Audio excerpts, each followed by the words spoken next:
మలుపు టీవీ సమర్పణ. ప్రొద్దుటూరులో విజిలెన్స్ అండ్ ఎన్ఫోర్స్మెంట్ దాడుల నేపథ్యంలో vigilance additional SP G Srinivasulu మీడియాతో మాట్లాడారు. ప్రొద్దుటూరు ఇండస్ట్రియల్ స్టేట్లో ఉన్న శ్రీరామ ఆయిల్ పరిశ్రమలో పామాయిల్ కొనుగోలు తయారు చేయుటకు ఫుడ్ లైసెన్స్ లేదన్నారు. తూనికలు కొలతల అధికారులు పరిశీలించిన సమయంలో నిబంధనల ప్రకారం ఉండాల్సిన ముద్రలు లేకపోవడంతో కేసు నమోదు చేసినట్లు వివరించారు. ఫుడ్ సేఫ్టీ అధికారి హరిత పరిశీలనలో అనుమతులు లేకపోవడంతో నోటీసులు ఇచ్చారని, అలాగే పామాయిల్ ఇతర ఆయిల్స్ సంబంధించి శాంపిల్స్ సేకరించినట్లు చెప్పారు. కల్తీ ఉన్నట్లు తెలిపే కఠిన చర్యలు తీసుకుంటామని హెచ్చరించారు. పామాయిల్ నిర్వహణ విషయంలో 10 టన్నులు తేడాలు ఉన్నాయని, వీటన్నింటికీ సంబంధించి 6 ఈ కేసు నమోదు చేశామని చెప్పారు. సఫా ఆయిల్ ప్యాకెట్లు తయారు చేసే వారిపై కూడా కేసు నమోదు చేశామని, ప్యాకెట్పై ఉన్న నిర్వహణ విషయంలో తేడాలు ఉన్నాయని వివరించారు. పండుగ సీజన్లలో ఎవరైనా అధిక ధరలకు విక్రయించడం వారికి అనుమతి ఉన్న మేరకే కాకుండా ఎక్కువ స్టాక్ను నిలువ చేసుకున్న వారిపై కూడా తనిఖీలు చేసి కేసులు నమోదు చేస్తామని హెచ్చరించారు. ఈ వివరాలు మీ ఈ మలుపు టీవీలో వీక్షిస్తున్నారు.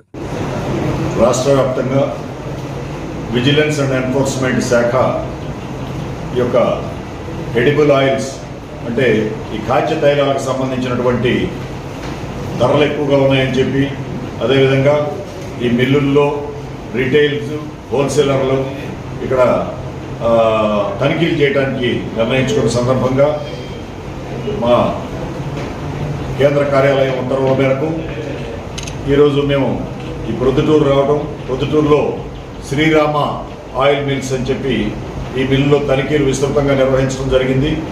దాంట్లో తనిఖీల్లో భాగంగా ఇక్కడ కొన్ని స్టాక్స్లో వ్యత్యాసాలు ఉన్నాయి.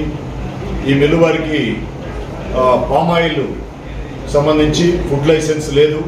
అయినప్పటికీ ఇక్కడ వారు పామాయిల్ని దిగుమతి చేసుకోవటం, అదేవిధంగా పామాయిల్ని విక్రయించడం జరుగుతుంది.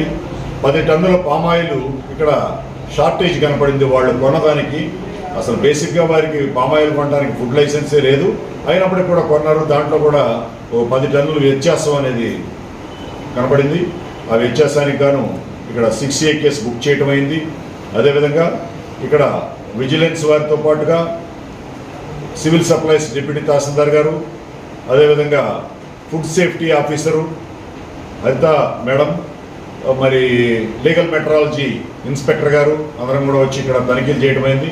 ఆ తనిఖీల్లో భాగంగా లీగల్ మెట్రాలజీ వారు ఇక్కడ ఉన్నటువంటి కాటాకి సరైనటువంటి ఆ యొక్క సీల్స్ లేవు అని చెప్పి, ముద్రలు లేవన్న కారణంగా వారు కేసు బుక్ చేయడం అయింది.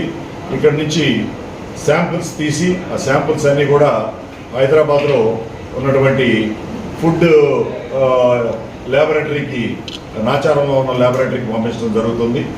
మరి తదుపరి ఆ రిపోర్ట్ వచ్చిన తర్వాత దానికి సంబంధించినటువంటి చర్యలు కూడా ఉంటాయి. ప్రొద్దుటూరు ఈ యొక్క పరిసరాలు, ఈ యొక్క ఎడిబుల్ ఆయిల్స్కి ఇక్కడ చాలా వ్యాపారం ఉంది, మిల్లులు ఉన్నాయి. అవి ఎవరు కూడా ఈ రానున్న ఫెస్టివల్ సీజన్లో అధిక ధరలకు అమ్మడం, అదేవిధంగా ఎక్కువగా హోర్డింగ్ చేయడం, అంటే అవసరానికి మించి వాళ్ళ యొక్క లైసెన్స్ పరిమితులకు మించి ఇక్కడ స్టాక్స్ పెట్టుకొని తద్వారా ఆ కృత్రిమంగా కొరత సృష్టించే ప్రయత్నాలు చేస్తే వారి పట్ల విజిలెన్స్ ఎన్ఫోర్స్మెంట్ చాలా కఠినంగా వ్యవహరిస్తుంది. వారందరినీ కేసులు పెట్టి మరి కోర్టుల్లో బుక్ చేయడం జరుగుతుంది.